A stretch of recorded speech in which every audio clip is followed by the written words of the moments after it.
Hi guys! Welcome back to my channel.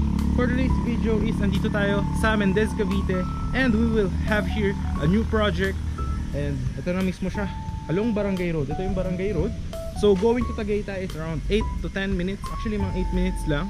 I will make a motorcycle video from this property going to Tagaytay. And then yeah, this is the property. Ayan o, kita nyo. So tara, ikutan natin. Makita nyo yung guardhouse, napakaganda. Ayan. So this is our new project. Kaka-open nyo lang yesterday. Ayan. So ito siya, pakita natin. Ayan.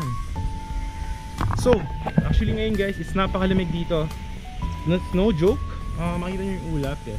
So this is the normal weather here at Mendez, Cavite, near to Tagaytay. Ayan. And ang property natin na to is included na yung title transfer sa may price niya. Ang minimum cut po natin is 150 square meter. Tingnan nyo naman sa entrance kung gaano kalaki itong mga pine tree na to.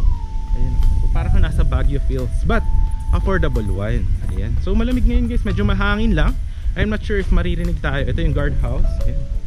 So ito yung maging guardhouse. Ayan yung Barangay Road. Ayan. Alright. Okay. So accessible siya by a car or motorcycle. Ayan. So ito yung guardhouse. Ayan. Kita nyo naman. Napakaganda. And napakasariwa ng hangin dito guys. Promise, no? So ito yung ating magiging roundabout from the entrance. Ayan. Ayan yung guardhouse, no? Kita nyo? Alright. So tayo is nag-motorcycle here. Ayan. Tayo is nag-motor. So kakabit ko mamaya tong camera dito sa helmet. And then we will be traveling from this property going to Tagaytay para makita nyo kung gaano siyang kalapit. And ang lapit niya lang sa may municipal hall, sa bayan, palengke, school, hospital. And if you want to go on Shopee, Lazada, is abot po to, Foodpanda and Grab. Ayan. So eto yung mga available lots natin. Ayan. May mga available lots po tayo here. May mga corner lot, may mga inner lot. Ayan. So included na yung sa price yung title transfer. So free transfer title na siya sa future. So ito siya guys. Ayan. May mga available po dyan. And then yung mga kalsada natin is may available din po dyan. Ayan. So ito siya. Makita nyo yung kalsada. So malawak siya. Tapos meron pa yung gagawin na pathway dyan. And there will be lines for drainage. Ayan. So hindi, ano pa lang to, as of now is pre-selling. Ayan. So ayun yung kabilang kalsada. So tatapusin din yan. And then there will be perimeter fences, diba? From the guardhouse, kakaroon ng perimeter fence for the security of the property. Ayan. So may mga available din pala tayo dyan. Ayan. If you want yung mga lot na nandun kayo sa may perimeter fence, is may available po tayo dyan. Alright? Actually maganda. Ngayon medyo maambon. Around 12 noon. 12 noon yun, pero tinan nyo naman yung weather, diba? So malamig siya. And I assure you, because this property is around 490 meters above sea level. Tagaytay is around 500 meters above sea level. So actually the same weather lang naman din siya. And here, yeah, may mga available lots din tayo dito. So from the entrance, we have available lots here. And then ito yung roundabout. Mamaya papakita ko sa inyo sa end of the video yung motorcycle video from this property going to Tagaytay. Okay?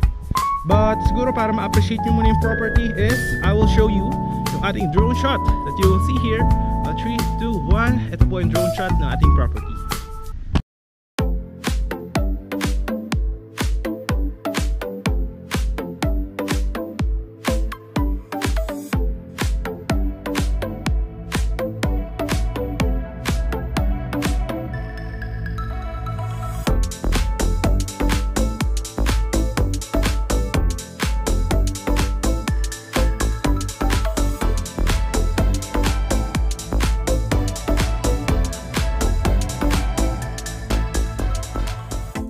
So nakita nyo naman yung drone shot guys, malaki to. So hindi pa siya tapos, pre-selling pa lang siya na project. So gagawan pa yan ng marami pang concrete roads and mga perimeter fences, drainages. So yeah.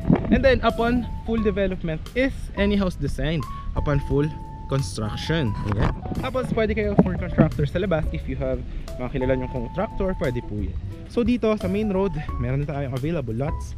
So this one 8 meters naman. Tingnan nyo yung kalsada ha. 1, 2, 3, 4 meters, 5, 6, 7, 8 meters with this one. And then may pathway pa yan. Gagawin pa yan ng 1 meter sidewalk. So up to here. Then may drainage din yan. Alright? So may mga available lots din tayo dito, no? So yan, may mga 250 square meter, 150 may mga 300. Yan. Tapos sa future, pag matapos yung development ng ating project, there will be also lines for water and electricity, and there will be amenities like multipurpose hall, yan, playground, ganyan po. So, and dito pala guys may LTE signal, no? Meron din siyang sa future, marami na nakatira dito. Meron din dito mga fiber for internet, wifi, no? So, wala kayong magiging worry. And ayun yung sinasabi ko sa inyo, LTE signal, andun po yung tower. So, malakas yung signal dito. If you will be having application sa future, then you'll just put up your phone, just load up to 5G, 4G, LTE. So, approve na approve yung data speeds. Ayan. And here, and guys, kita nyo, ayan, ide-develop pa yan. Meron pa actually mga available lots dyan sa likod. Ayan. So dito, may mga available dito guys na mga 150 and 250 square meter. So ang maganda dito kasi, diba, free transfer of title na siya. And at the same time guys is, alam mo, meron kang security. Then may perimeter fence pa yun sa dulo. Para one way in, one way out lang yung ating property. Ayan. So kita nyo dito may mga available din. Ayan. Alright. Tapos sa future is magkakaroon din tayo dito ng house and lot package. So meaning you will be affording the lot, then you will have option then for house and lot, and then at the same time is may free transfer of title din siya included na sa price. Tapos ang maganda, if you will be buying yung package for the house and lot, is sila na bahala doon, no? Then you will just talk with them if you want to add some additional na, alam mo yun, personalization about the house. Ayan. So ito siya. Ayan, may mga house and lot package natin na lots is around here sa hilera na yan. Alright, so paikot yan dyan, yung mga house and lot package. So wala pa tayong price dyan, so soon is i-announce natin yan. Alright, tapos dito yan, may mga available lots dyan, corner lot, inner lot, yan. So from the guardhouse, mamaya papakita sa inyo yung video from the this one going to Tagaytay, no? And from Municipal Hall going to this property. Ayan. So yung mga house and lot package din, actually maganda, no? Tingnan mo, isipin mo, you have, kasi minimum cut dito is 150 square meter.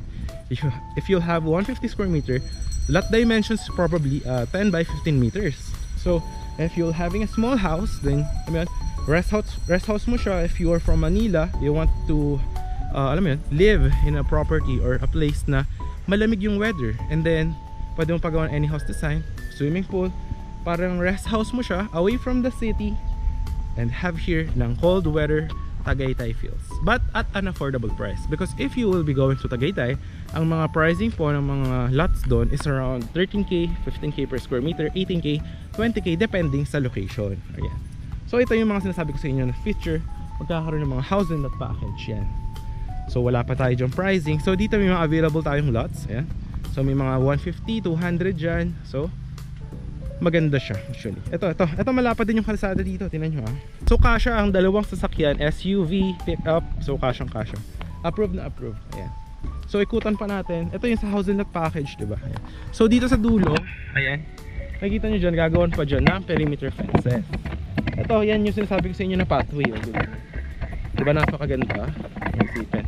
And then sa future, kasi pre-selling pa lang to, syempre pag nagtayuan na ng mga houses yung mga other owners here, syempre tataas din yung price appreciation ng property. So it's actually a win-win situation. And itong weather dito is cool vibes, lalo pag dumaan kayo dito around morning, or you will be here at around 5 PM onwards. Approve na approve po yung weather here. So dito, may available lots din if you want yung mga end lot. Yan. So may mga gustong end lot, gagawin pa yan actually dyan ng kalsada, paikot doon. So may mga available din tayo here. Ayan. But if you actually saw the drone shot, makikita mo naman na yung lawak ng property. So ganito pala yung sample na project natin. Katabi lang ng property, yung pagtapos na, yung mga nakatira na. So pakita natin, ikutan natin bago tayo pumunta ng Tagaytay.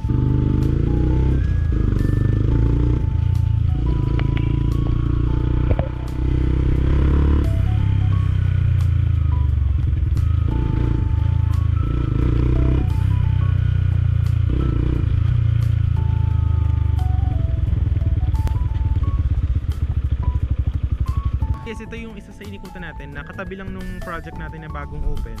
So ganito rin yung magiging itsura ng property after development. So yung sinasabi ko sa inyo, may mga concrete roads. Tapos yan, any house design, pwede rin na parang mini farm, ganyan. So depende po sa inyo. Tapos magkakaroon din yun ng mga lines sa kuryente, ganyan. Tapos yan, pwede rin ng mga malaking houses or what. So yan, mga ganyan. Pwede nyo rin bakudan, tapos lagay ng mga halaman. So depende na po yan sa inyo. So yan, actually dito katabi niya lang din tong yung project namin na yun na bagong bukas. So dito is yung mga client na kumuha dati, yan, natapos na kasi yung development dito. So yan, dito na sila nakatira. So actually mga ano lang to, mga actually 7 minutes to Tagaytay. Yung sa property kanina mga 10 minutes, kasi mga 3 minutes from the property going to this one. So